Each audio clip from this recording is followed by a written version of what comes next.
specifically number 20 or paragraph 20, kung saan pinangalanan ninyo ay yung mga sangkot dyan sa mga bayaran na yan, dyan sa mga komisyon na yan, dyan sa transaksyon na yan. But paragraph 20 says, ilan sa kanila ay sina. Ilan sa kanila. So ibig sabihin, partial lang po ito. Hindi po ito kompleto. Yes or no? Yes, Your Honor. Hindi kompleto. Pakisabi nga po, hindi po ito kompleto. Yes, Your Honor. Hindi kompleto. Meron pa. Meron pa po. Pag sinabi mong hindi kompleto, ilan sa kanila? Meron pa. Ang gusto ko pong tanungin sa inyo, pwede ho bang bigyan nyo na po kami ng kompleto na listahan? Kasi sa pagkakasabi nyo, ilan sa kanila ay yung mga ibang sangkot na members of the House of Representatives. And nagtataka rin ako at gusto ko rin pong itanong sa inyo, yun po bang mga hindi mga miyembro pa rin ng House of Representatives o miyembro na ng Senado? Your Honor, I invoke po muna may rights po. Ano po sabi nyo? I invoke po muna may rights po. Rights? Exactly what right? Yung hindi pa po ako sigurado po sa mga dokumento po ng iba pong pwedeng mabanggit.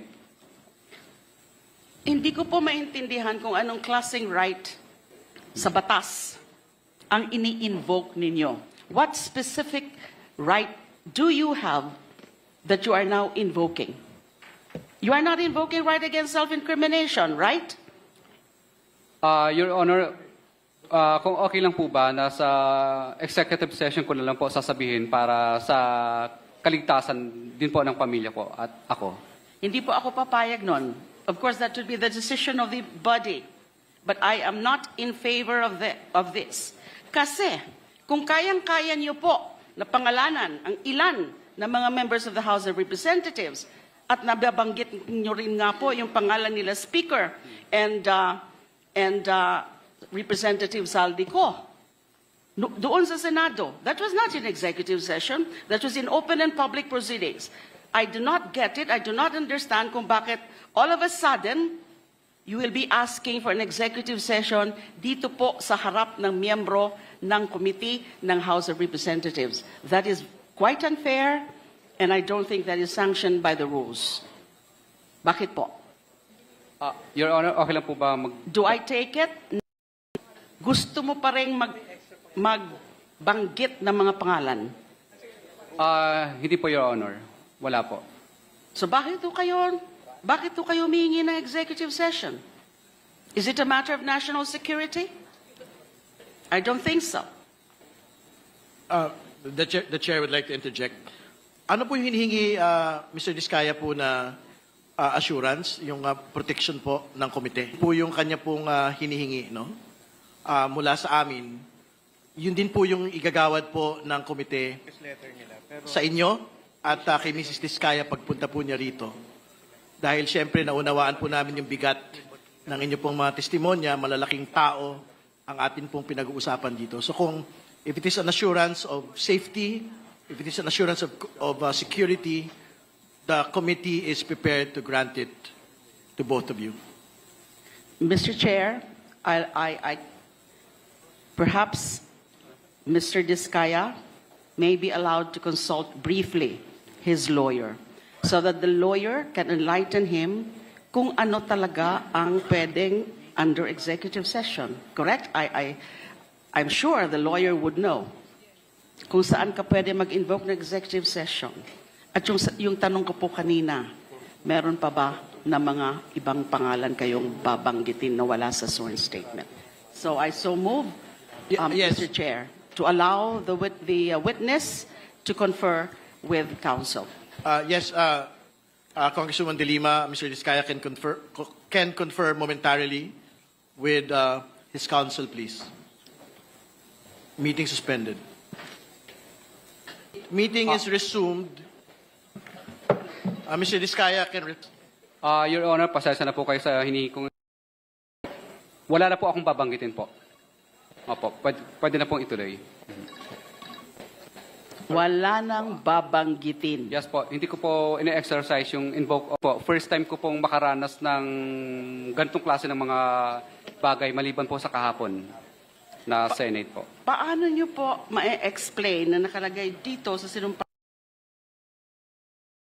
ilan sa kanila? Hindi ho ba dapat ang linagay dito kung wala na po itong mga dagdag? Ang mga ito ay sina or something to that effect. Pero malinaw na malinaw yung pagkakasabi mo ng ilan sa kanila. At hindi lang po sa paragraph 20. Ganon din po sa paragraph 29. Nung sinabi mo sa ilang pagkakataon ng mga politiko na personal na inaabutan ng halaga ayon sa hinihingi nilang porsyento mula sa proyekto. Ang pagbabayad na ito ay hindi namin kagustuhan kundi isang hakbang na ginawa namin dahil sa matinding panggigipit. Ilan sa kanila ay sina? And then you enumerated 1, 2, 3, 4, 5, 6, 7 congressmen. Paano nyo po mapapaliwanag yon? Ilan sa kanila ay klaro? Opo. Ilan lang or examples? Ilan? Few of them. So there is a whole universe. Your Honor, ito lang po ang nakasulat kasi wala po akong gabay ng abogado po dito. Nung akin pong itong isinulat, wala pong nag-draft. Ako lang po. Walang naggabay Opo. na abogado. O sino ang naggabay sa hindi yung abogado? Bali po yung pagsusulat po nito, Your Honor, is ako po ang mismong nagsulat at pinabasa ko lang po sa abogado ko kung okay na siya. Ito po ay subscribed and sworn to noong September 6. Yes, Your Sa kanila. So Sabado nyo ito in-execute. Yes, Your Honor. Prinisent ninyo kahapon sa hearing ng Senado. Yes, Your Honor. So ito, sarili mong gawa Yes, Your Honor. na pina-formalize mo na lang sa abogado mo. Yes, Your Honor. Sino po yung abogado nyo? Po, si Attorney Subido po. Attorney Subido. At ito ang prinisenta nyo sa Senado. At Yes po. wala na kayong idadagdag o babaguhin dito. Kasi hindi ko po maintindihan yun. Wala na po. Wala na Ilan po. sa kanila? Ano pong ibig sabihin nun? Ilan sa kanila? Explain to us, please. Hindi po malinaw. Ang ibig po sa akin, kasi may pagka-Bisaya po ako, hindi po masyadong klaro sa akin ilan sa kanila. Ibig sabihin po, parang ito po ang mga binabanggit ko. Ito lang ang alam mo? Yes, Your Honor. Ang pinagtataka ko lang po, kanina nadinig ho natin lahat, you were asking for an executive session. And you said something like, kasi natatakot ako para sa pamilya ko. And perhaps we can check it from the records, from the TSNs, the exact words or the exact sentences na sinabi nyo when you were requesting for executive session. Do not tell me now na yung pag-request nyo ng executive session ay wala lang. Wala kang ibang importanteng sasabihin. Wala kang ibang pangalan ng babanggitin. Why in the first place did you request for executive session? If there's nothing that you would want further to be added in your sinumpaang salaysay. Your Honor, pasensya na po kayo. Hindi ko lang po masyadong naintindihan dahil kinakabahan po ako kanina sa mga tanong po ninyo. Pero ngayon po, medyo nung naggabayan po ako ng abogado ko, ay naintindihan ko po yung yung tanong. Pero klaro, humingi kayo ng executive session. Klaro na sinabi nyo, natatakot ka. Totoo po. Kanino? Kanino ka natatakot? Your Honor, natatakot po ako sa kaligtasan po ng pamilya namin. Dito po sa mga taong napangalanan po namin. So, bakit kailangan mo ng executive session na ng pangalanan mo na dito? Kung wala ka pang ibang idadagdag na importante at lalo ng mga pangalan. Your Honor, pasensya na po kayo. Hindi ko lang po naintindihan kanina yung talagang paikot ng tanong. Dito po ang naguluhan sa ilan sa kanila. Pero ay kayo sina. mismo ang nagsabi executive session. Sinong nag-advise sa inyo na humingi kayo ng executive session? Your Honor, pasensya na po kayo. Hindi ako masyadong magaling sa legal. Kadalasan lang po, pag nanonood lang Sino po. po ang nagsabi sa inyo na humingi muna kayo ng executive session? It could not be your own idea. Kasi nga sabi mo, hindi mo naman naiintindihan.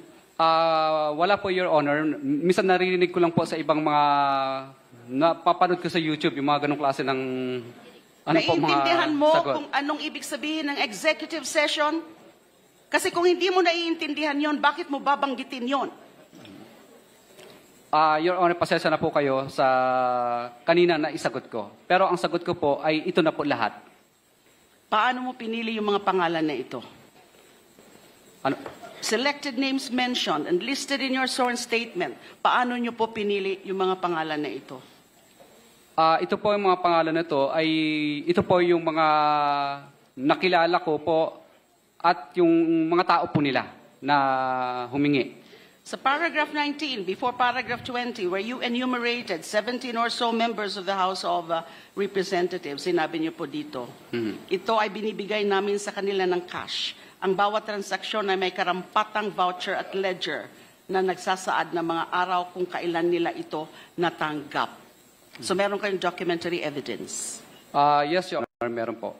Kung namin na i-produce yung documentary evidence na yon, ledger and karampatang voucher. Ang makikita lang ba ho namin ay yung mga pangalan na nakalagay natin din, members of the House Representatives. Your Honor, yes, mailalagay po dito, pero yes, yung mga tao lang po nila ang tumanggap.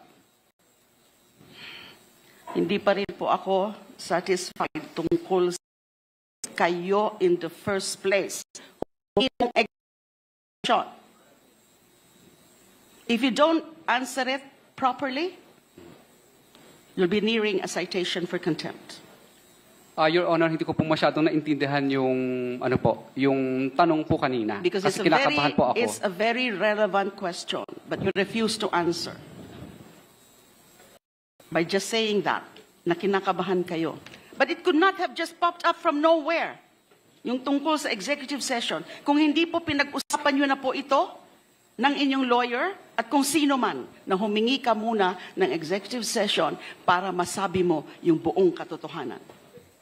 And your oath now is the whole truth.